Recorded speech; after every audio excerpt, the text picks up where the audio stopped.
let's be honest, some days I don't feel spiritual, I don't feel hopeful, I feel unmotivated, tired, foggy, downright lazy. And yet there is a deep desire to still walk with God, to still walk with the divine, to still have that connection with all the spiritual love in the universe.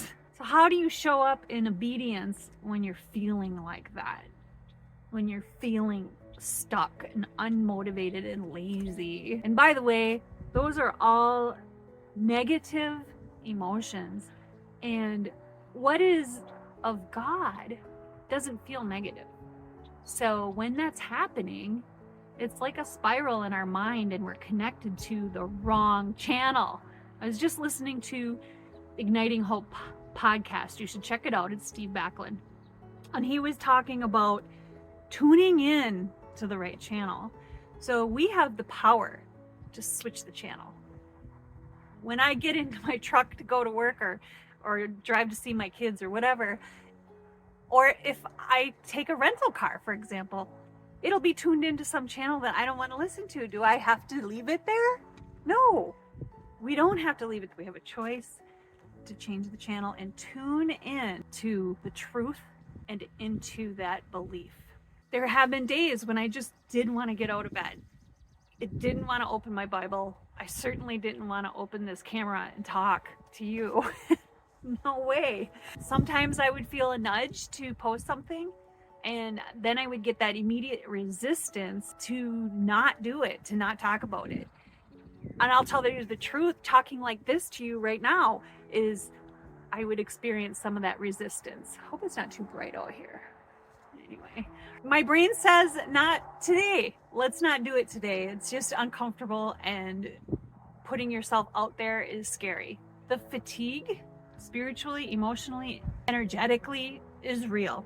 Sometimes it's one of those things, and sometimes it's physical. And sometimes it's just plain old discouragement, even a little bit of downness. I'm not going to call it depression because that's more of a term. If you have depression, you might need some help.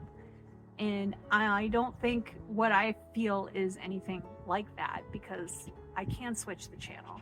I used to think, wait until I feel better and I'd find distractions. But now I step forward anyway. 3 keys I want to share with you. 1, I return to rhythm. I return to myself, if that makes sense. I look within. I take the time to quiet what's going on in my mind so that I can hear again. Number 2, I eliminate the drama in my own head. I just flip it. I just say, not today. And I tell myself that. Look for the opposite spirit of that negative, if that makes sense. If you're feeling sadness, look for joy. And that would lead me right to number 3. I let God show me himself in the mundane. For example, right now, I'm sitting in the sun. We have long winters here. That is something I can be grateful for. I can root in my gratitude for the mundane things of everyday life and have joy in them.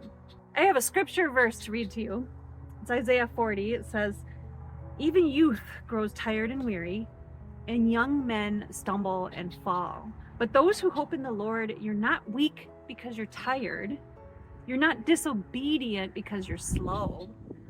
God sees the flicker of faith in you, and he calls it beautiful.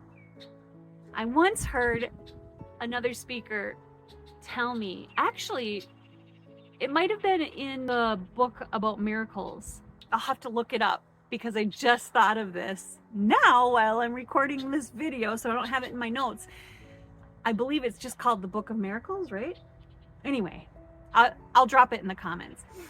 But our job is to see that flicker, that little spark of faith, of the real spirit of love in other human beings. That's our job, to look for that love and that light in other people. Not to look at their negatives, not to pick them apart or criticize them or judge them. Our job is to look for that little spark, even if it's a tiny spark. Look for it. And that means in you too.